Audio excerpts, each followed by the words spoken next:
어제 제가 그 한전에 하루 350억 가량의 이익을 낳고 있고 1년에 13조가 훨씬 넘는 이익을 낳을 걸로 예상이 된다. 그런데 전기료 누진제 안 고치냐 이러니까 107조의 빚이 있는데 뭔 소리 하냐, 무식한 소리 하지 말아야 겠습니다. 자, 그러면 107조의 부채가 왜 생겼습니까? 정상적인 사람은 빚이 그렇게 많으면요, 자, 뭐부터 해야 되겠습니까? 빚이 왜 생겼는지부터 고백을 해야 될 겁니다. 정권마다 정권 바뀌면요, 쓸데없는 짓거리 한다고 한마디로 해외에 한전에 새 자회사가 50개라 했지 않습니까?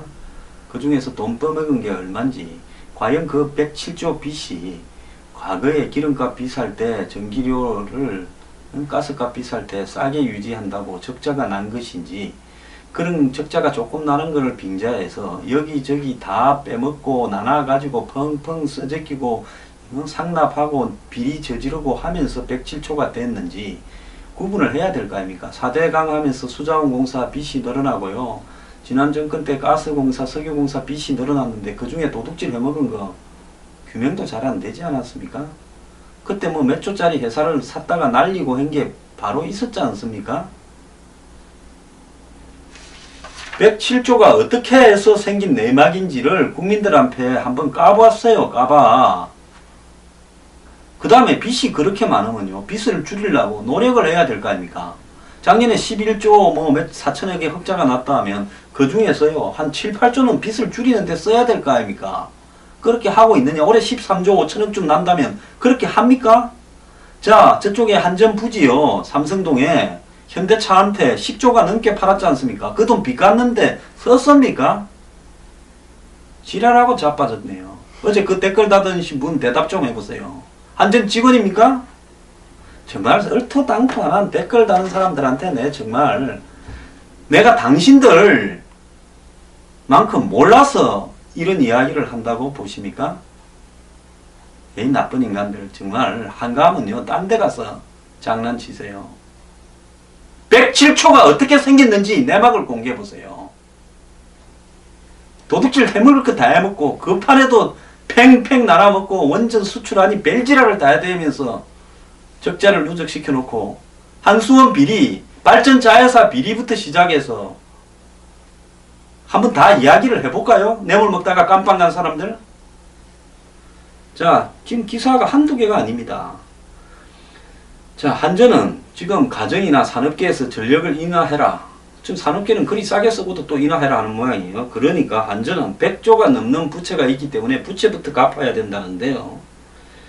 자, 작년에 한전이 11조 3천억 영업이익 냈는데 1조 9,900억 2조를 배당에 쓰고 이익은 2배가 늘었는데 재작년보다 작년에 배당은 6배나 늘렸습니다.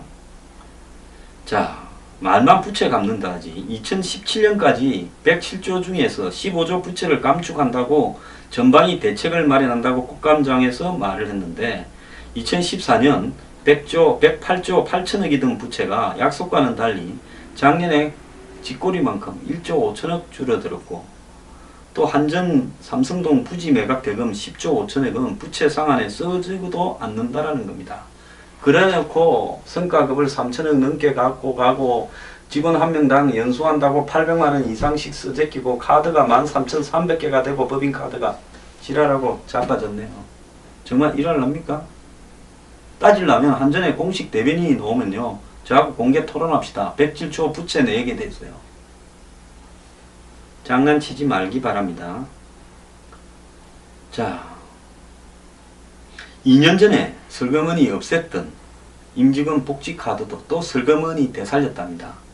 이 복지카드라는 거는요, 거기에 얼마씩 넣어줘 갖고 직원들이 그걸 갖고 물품을 갖다가 구매할 수 있는 카드죠. 월급을 너무 많이 올려줬다 하면 좀 거시기 하니까 이런 식으로 또 간접적으로 월급을 올려주는 행태를 하고 있습니다. 그래서 한전이 돈을 벌면 빚을 갚아야 될 건데 빚은 국민 거고 벌은 돈은 저끼리 나누어 가지는데 집중하고 있다라는 것이 오늘날 한전의 형태라는 겁니다. 아, 진짜 입이 더러워졌습니다.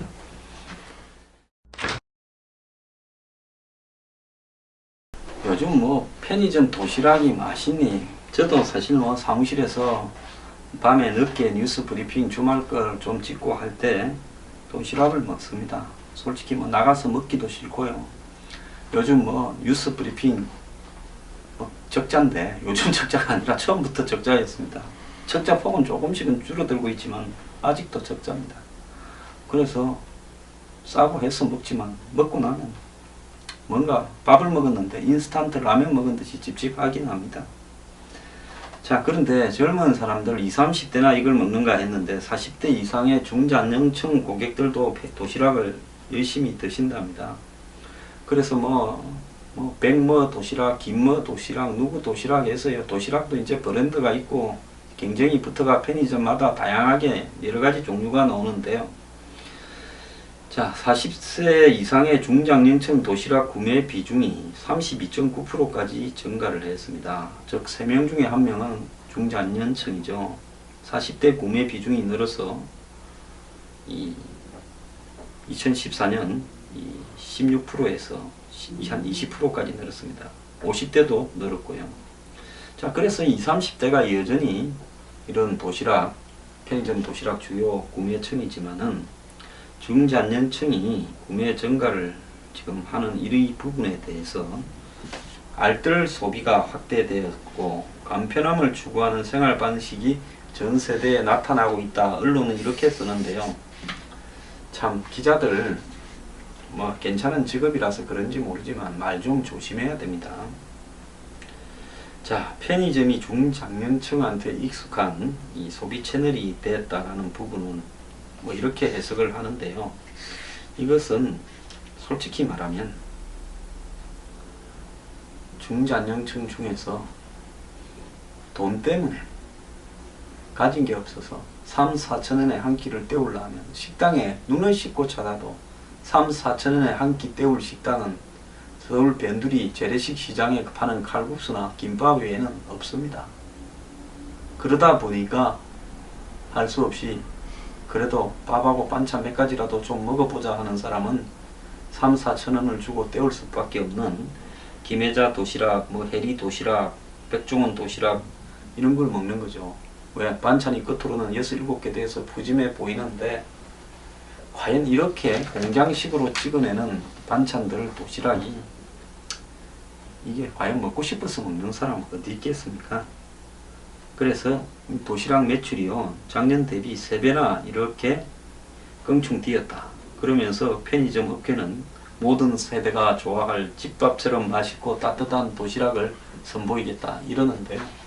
편의점 도시락이라는 말이 가지는 한계가 뭔가 하면 그야말로 한 끼 밥 먹는 것도 중장년층이 되어서도 아껴야 되는 우리 사회의 서글픈 자아상이라는 것이 이 사태의 본질입니다.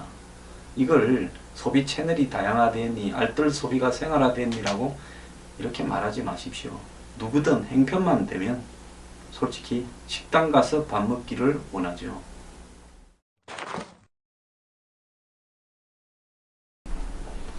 자, 감정노동자, 옛날에 엘리베이터 걸이라는 직업이 있었을 때 엘리베이터 걸이 감정노동자였고 요즘 마트에서 캐셔라고 그러니까 현금 찍는 분들 이런 분들이 또 감정노동자에 해당될 수 있고 그 다음 콜센터 또 뭐 우리가 뭘 잘 모를 때 묻는 113입니까? 전화번호 문의하는데 그런 데서 일하는 분도 감정노동자입니다. 자, 그런데 지금 백화점 일하는 분들 중에는 뭐 나쁜 고객 만나면 그 주차 관리하는 사람, 백화점 여직원 이런 사람들이 무릎도 꿇고 뭐 이런 일도 있었죠. 그리고 또 대기업, 재벌, 회장님들, 기사들도 감정노동자입니다. 최근에 감정노동자들의 순환이 계속되니까 정부가 대책을 마련했다 하는데요. 열심히 고민해서 내놓은 대책이 체조라고 합니다. 현실을 몰라도 너무 모르는 것 같아. 이렇게 비판이 나오고 있습니다. 자, 의자에 앉아 목도 돌리고 기지개도 팹니다. 이렇게 하겠죠. 뭐 이렇게 하고. 예? 근데 정부가 감정노동자들을 위해서 만들었다는 힐링 체조 동영상이라고 합니다. 안전보건공단 관계자는 보고서상에서 어느 정도 효과가 있다고 하더라고요. 하지만 근로자들은 어이가 없다는 반응입니다. 운동을 할 시간도 없거니와 솔직히 감정노동자라고 분류되는 계열에 몸으로 때우는 이런 분들 중에 운동할 시간이 있는 분이 얼마나 있겠습니까? 이게 과연 체조한다고 사람한테서 받은 언어적 상처를 사과받지 않고 단순히 나 혼자 하는 이런 동작으로 얼마나 커버가 되겠느냐. 감정노동이라는 것은 육체노동하고 또 다른 의미 아닙니까? 계속 사람을 상대하면서 그 사람에 의해서 상처를 받게 되는 부분인데 그걸 육체적인 체조로 해결하라.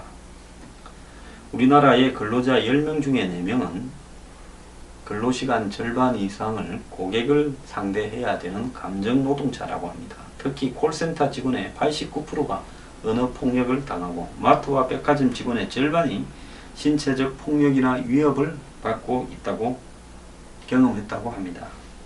그런데 고객에게 당해도 대응 매뉴얼이 없어서 속수무책인 경우가 많다는데요. 정부는 올해 감정노동으로 인한 우울증도 산재로 인정을 받게 했지만 가면 산재 처리를 하려면 네가 언제 누구한테 어떻게 당해서 이런 상태가 되었는지를 입증하라 이럴 건데 그 입증을 어떻게 합니까?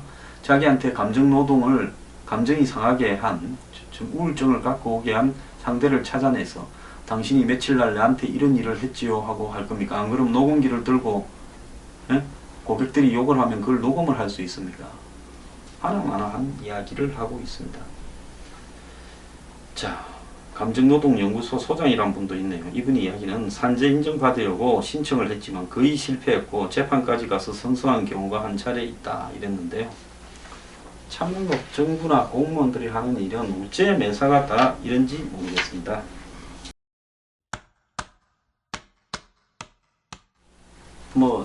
자기가 옷이나 신발 중에 메이드 인 이탈리, 메이드 인 프랑스, 메이드 인 저머니 이런 게 붙으면 그 신발이 가격도 좀 비싸고 공연히 좀 아끼게 되고 그렇죠. 그런 신발 신고 다니면 기분도 좀 좋은 것 같아. 이런 것도 있습니다. 그런데 유럽의 번화가 백화점 등에서 팔리는 이런 신발 상당수가 동유럽 빈곤국인 알바니아, 마케도니아에서 최저임금도 안 되는 임금을 받는 노동자들이 만든다라고 영국 일간지 가디언이 보도를 했는데요. 의류산업 노동자의 저임금 문제 해결을 주장하는 단체인 상표 뒤에 노동이라는 단체가 펴는 보고서를 인용한 가디언지는 신발 제조업체가 법의 허점을 이용해서 동유럽 제조 제품에 독일, 이탈리아 상표를 붙인다고 이야기를 하고 있습니다. 이 단체는 신발이 과거 다른 유럽 국가에서 조립 제조될 수 있다라고 허용한 규정 때문에 이런 상표가 가능하다고 지적을 했습니다. 어느 나라 제품이다라고 붙이려면 그 나라에서 전부 만들어져야 되는데 그게 아니라 이 신발 같은 이런 부분에는 다른 나라에서 만들어서 이렇게 또는 조립해서 될 수 있다 이렇게 돼 있는 거죠. 안강, 극감, 극가죽 등을 수출해서 저임금 국가에서 제품을 만든 뒤 관세 없이 다시 수입해서 메이드 인 저머니 같은 상표를 붙이는 겁니다. 그러니까 독일이 알바니아 유럽에서 제일 가난한 나라지 않습니까? 이렇게 신발 재료들을 수출하고 그래서 그 나라 노동자들을 데리고 만들어가 다시 갖고 와서 소재가 독일 거니까 메이드 인 저머니다 이렇게 한다는 거죠. 알바니아 노동자들은 시간당 49펜스 723원을 받고 한국에 지금 10분의 1에 가깝습니다. 9분의 1쯤 되겠네요. 유럽 시장에서 팔리는 신발을 만든다고 합니다. 시급 49펜스 즉 723원은 알바니아에서도 불법이라고 합니다. 시급 64펜스 즉 945원을 받는 마케도니아 노동자는 추운 공장에서 강한 화공약품 냄새에 중독돼 쓰러지면 손수레에 실려 병원에 간다라고 합니다. 단체 측은 이탈리아 제옥스 브랜드를 생산하는 마케도니아 공장이 초과 근로를 시키면서도 월급으로 16만 6천원을 준다는 겁니다. 법정 급여는 초과 근로를 하지 않아도 18만 4천원에 불과하다라는 겁니다. 그러니까 법정 최저급여보다도 훨씬 작은 돈을 초과 근로를 시키면서 주고 있다는 겁니다. 한 달에 1회 받아가지고 이거 어찌 살겠습니까? 참 TV에서 마케도니아 보면 경치도 좋고 이런데 그 내부의 실상이 이렇게 비참하네요. 자, 제옥스는 영국 대형 백화점인 하우스 오브 프레이저, 존 루이스 등에서 팔리는데 한국에도 이거 많이 있죠. 저도 옛날에 이거 한 컬러 사실했는데 한 25만원 이래 줬습니다. 회사 측은 이와 관련해 구체적인 언급을 하지 않았다라는데요. 보고서에 참석한 연구자들은 동유럽에 있는 공장들이 자라, 로바, 다이히만, 제옥스 등 유럽 유명 신발 브랜드 제품을 만든다고 밝혔습니다. 자라, 그 요즘 패스트 패션 업체 가면 신발도 있죠. 뭐 한 개 조금 괜찮은 거 한 8, 9만 원 이래 하는데 그 8, 9만 원으로 해외에서 만드나 하고 저도 의문은 좀 있었는데 보니까 이런 식으로 만드는 모양입니다. 알바니아, 마케도니아 외에 보스니아 헤르체고비나 그 다음에 폴란드, 루마니아, 슬로바키아 등에 이런 공장들이 있는데요. 알바니아 노동자들은 하루에 60클레를 만들어야 집에 간답니다. 와, 신발 60클레를 하루에 1시간에 한 5클레씩 만든다면 12시간을 신발을 만들어야 된다. 1시간에 신발 5클레를 만들 수 있습니까? 기가 차네요. 연간 전 세계로 수출되는 신발은 240억 클레인데 이 중에서 7,300만 클레가 유럽에서 만들어지는데 중국 신발의 평균 수출가는 4,431원인데 이탈리아 신발의 평균 수출가는 57,000원으로 10배가 넘는다는 겁니다. 자, 이 스웨트숍, 그러니까 땀에 기반하는 가게, 즉 노동 착취 공장이 아시아의 문제라고 생각하는 경향이 있는데 현실은 유럽과 더 가깝다. 브랜드 업체들은 제품을 만드는 곳을 솔직하게 밝혀야 되고 노동자들에게도 인권을 보장해야 됩니다. 제가 지난번에 EU를 비판했습니다. 브렉시트 할 때 영국의 노동자나 서민들이 EU가 겉으로는 온갖 고상한 이야기를 하고 노동자 보호를 운운하고 이러는데요. 실제로 그것은 그냥 착취를 위한 신자유주의 하에서 대기업의 착취를 위한 명분일 뿐이고 실제로는 그러지 않다. 이 부분에서 영국의 노동자들도 피해를 보고 있다라고 했는데 많은 사람이 저를 비판을 했죠. EU가 EU에 대해서 착각을 하고 있다. 제가 그걸 모르고 있다는데 이 한번 보세요. EU에 소속된 나라들이 한마디로 지금 EU에 가입을 대기하고 있는 이런 불쌍한 나라들에서 임금 착취를 하고 있는 행태가요. 그렇다면 EU가 온갖 고상한 인권 조항을 다 넣어놨는데 왜 이런 식으로 EU 국가가 자국 내에서 만들지 않은 것은 메이드 인 이 저만이나 이탈리아라고 붙이지 못한다라는 법안을 안 만드는 겁니까? 그래서요. 이 끝으로 온갖 고상한 말을 다 하면서 위선은 위선대로 떨고 있는데 이런 현실이 방치가 되고 있는 겁니다. 과거에 나이키나 아디다스 같은 데서 축구공을 갖다가 동남아나 아프리카의 근로자들을 이용해서 착취해서 만든다 해서 비판이 많았고 그게 소년 노동까지 동원되고 있다 이랬는데 지금 유럽의 저것보다 못한 나라에서 이런 임금 착취를 하고 있습니다. 저보고 아름다운 이야기를 하시라고요? 하고 싶습니다. 저도 고상한 이야기하고 좀 웃기는 거 하고 이렇게 해가지고 하루에 한두 건 재밌고 이런 거 해서 몇십만 명 들어오게 해서 돈이나 조금 벌면서 이렇게 하려면 이거 할 필요가 없겠죠. 저는 남들이 하지 않는 부분에 대해서 제가 끊임없이 고발하고 문제를 환기시키면서 이 사회를 조금 더 나아지도록 만드는 게 목표라고 봅니다.